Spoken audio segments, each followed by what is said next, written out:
Yo, what is going on, you guys? It's your boy King Sanders here. We are back with another day of sports betting. This is going to be for Tuesday, April 5th slate of NBA games. I'm super excited to hop into it. We have a full, and I mean a full slate of NBA games, and I'm super excited to dive into it. I'm feeling really good.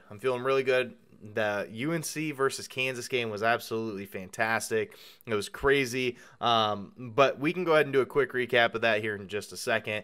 But first, I did just want to go ahead and say that we are on the road to 7,000 subscribers at the time of recording this video. So if you guys are new, make sure you guys do like, comment, subscribe, and turn on that notification bell so you guys know whenever I post. Like I said, also I did just want to go ahead and give a quick shout out here to all of our members here on the channel. Thank you guys so much for everything that you guys do, and thank you so much for giving such a small channel such a big chance, as I always say. It truly does mean the absolute world to me, and I cannot stress that enough. So, yeah, like I said, we'll go ahead and do a quick recap as of yesterday. Like I said, it was a fantastic game, really great game to watch. We did have Kansas minus 4.5. Unfortunately, there at the end of the game, Kansas inbounds the ball, ends up stepping out of bounds with 3 seconds left, leaving UNC with the last shot. But if they get that ball passed in, maybe UNC fouls, sends them to the line, hits both free throws, and we cover. And it was a pretty tough loss, but regardless, I don't even think we should have came close to it. UNC was up by 15 in the first half, ends up marching all the way back, and Kansas ends up winning by 3. So, great game to watch. It was a great way to end off the season. Obviously, UNC and Duke was a huge game, but this one was a really big game as well. It was very fun, very entertaining to watch, but unfortunately, we did lose the bet at the end of the day. But let's go ahead and dive into today's plays. We also have you guys have asked me in the comment section before, why do you have a game of the year tab if you've never done a game of the year?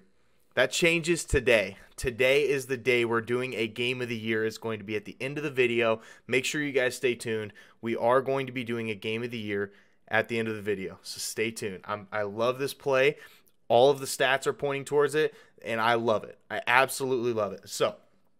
But first, we got to get into some of the other plays. The only other thing that I did want to touch on, yesterday I did a video about the March Madness game and about the tournament, and I had asked about some baseball stuff, and you guys gave me a lot of feedback, so I do appreciate that. But let's go ahead and dive into it.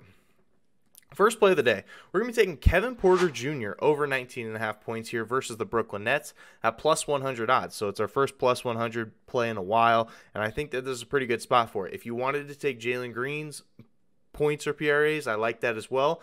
I just feel like there's going to be a lot of people on it, and it makes me a little bit nervous. So I think this is one that's going to be flying under the radar. I truly do. Kevin Porter Jr. has also been really good lately. He has covered this exact line in 4 straight games, and Brooklyn, in their last 7 games, actually allowed the second most points per game to opposing point guards. So I think we do see a little bit of value there. And in the last 3 games, Brooklyn, they allow a ton of points. They allowed the 7th most points per game to opposing teams in the entire NBA. They also, both these teams played a ridiculously fast pace, so we should see a lot of points here. It's a really high over-under, so I do think that we should see a lot of points. Brooklyn in their last 3 games is at the fastest pace in the entire NBA, and Houston, they're at the 3rd fastest pace in the entire NBA in the last 3. So both these teams play at a ridiculously fast pace. There should be a lot of points scored and a lot of points to go around for some of these Houston Rockets players. And if you look at it, a lot of point guards have had really good games here versus the Nets here recently. If you take a look at it, Trae Young, he had 36 points here versus Brooklyn. Drew Holiday, he had 19 points versus Brooklyn. But Drew Holiday, we all know he's not a super, he's not that true of a scorer, is basically what I'm trying to say.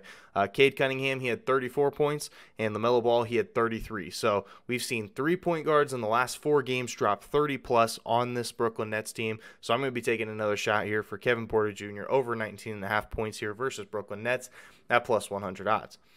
Our second play of the day, we're going to be taking Jared Vanderbilt under 15.5 PRAs. I know, this line is super low versus Washington at minus 105 odds, but I think that it's low for a reason. He has gone under this exact line in 3 of his last 4 games, and in his last 7 games, he's only seen 30 or more minutes 1 time in the last 7 games. So I do think they're starting to rest him a little bit for the playoffs. Or the play-in, whatever you want to call it. I'm not exactly sure where they're seated right now, so I apologize about that. But they are trying to rest him for the postseason, and rightfully so. In the last 7 games, the Washington Wizards actually allowed the 9th fewest points per game to opposing power forwards, the 15th fewest rebounds per game to opposing power forwards, and the 13th fewest assists per game to opposing power forwards. So they are in the bottom tier for all of these statistics, so they don't allow a lot just in general. And in the last 3 games, the Washington Wizards, they do play at the 11th slowest pace in the entire NBA, so that is going to be taking just a couple possessions away here from the Minnesota Timberwolves, so it may be a little bit more low scoring for a guy that doesn't really shoot a whole lot. And if you look at the matchup that Jared Vanderbilt is going to have, he's going to more than likely be matched up on either Corey Kispert, Deni Avdija, or Rui Hachimura. Those are going to be more than likely the 3 potential matchups that he could see. All of these guys shoot a ton of threes. Like they really are. They really do just chuck the ball up. So odds are we could be seeing Jared Vanderbilt more on the perimeter tomorrow, or I guess today at the time that you guys are watching this. We could see him a lot on the perimeter tonight, and I think that with that being said, it's going to take a lot of long rebounds for him to get the over for the rebounds at least. So I really like this play. Jared Vanderbilt under 15.5 PRAs versus Washington at -105 odds. Also, not to mention, it's a pretty decent spread, so we could see blowout potential. Our third play of the day, we're going to be taking a Chicago Bull. We're going to be taking Nikola Vucevic over 1.5 threes here versus Milwaukee at +105 odds. Now, Vucevic, he has hit this over in 2 of his last 3 games. The only game that he didn't was last game versus Miami, but Miami, they allowed the 3rd fewest three-pointers made per game to opposing centers, whereas the Bucks in their last 7 games allow the 3rd most three-pointers made to opposing centers. Also, versus the Milwaukee Bucks, Vucevic has covered this exact line in 3 straight games, so I do think we see a little bit of value. He's really shown that he can shoot the ball, and in this late run that the Bulls are trying to make, I think that he is going to have a pretty big night. So I do like the opportunity here. And in the last 3 games, Milwaukee actually gives up the most three-pointers made to opposing teams in the entire NBA, which is pretty crazy to me. I wasn't really expecting that, but that is the stat that we have here. So that's going to be our third play of the day. Vucevic over 1.5 threes versus Milwaukee at +105 odds. Now it is time. It is time for Game of the Year, and I'm excited for it. I am so excited for it. For me, this is going to be a 3-unit play. A 3-unit play. So we're putting a lot of money on this game. I'm super excited to get into it. So we're going to be taking the Memphis Grizzlies +5 versus the Utah Jazz at -110 odds. Now, the Memphis Grizzlies, we all know that they have been a very solid team here recently. They have covered in 6 of their last 7 games, and they are currently on a 7-game win streak. I don't think they are planning to slow down anytime soon, especially going into the postseason. Utah, on the flip side of things, they have not covered whatever their spread is in 7 straight games. So they have struggled here recently. And the Grizzlies on the road this year, they are 25-14 against the spread on the road this year. They are 18-9 against the spread as an underdog this year. And following a win, which they, like I said, they're on a 7-game win streak, they are 34-20 against the spread following a win. Now, the Utah Jazz, on the other hand, as a home favorite this year, they are 16-21-1 against the spread as a home favorite. And following a loss, which they did just have here recently, they blew a huge lead, ended up losing outright. They are 9-21-1 against the spread following a loss.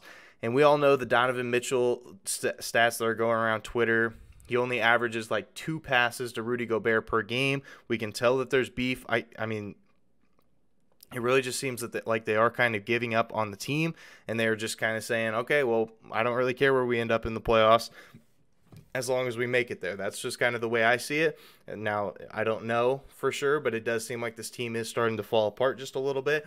And Dillon Brooks is listed as questionable now. So if Dillon Brooks plays, he is going to be helping this Memphis Grizzlies team not only on the offensive end because he can score the basketball, but especially on the defensive end because there is going to be someone that is going to be a decent matchup here for Donovan Mitchell because Donovan Mitchell will either be guarded by Dillon Brooks or Desmond Bane. So I really like either of those guys on him. So I think that we do see a ton of value here. I think that truly the wrong team is favored in this situation. So we're going to be taking the Grizzlies +5 versus Utah at -110 odd. If you want to sprinkle a little on the money line, go for it. I don't think that's a bad play at all.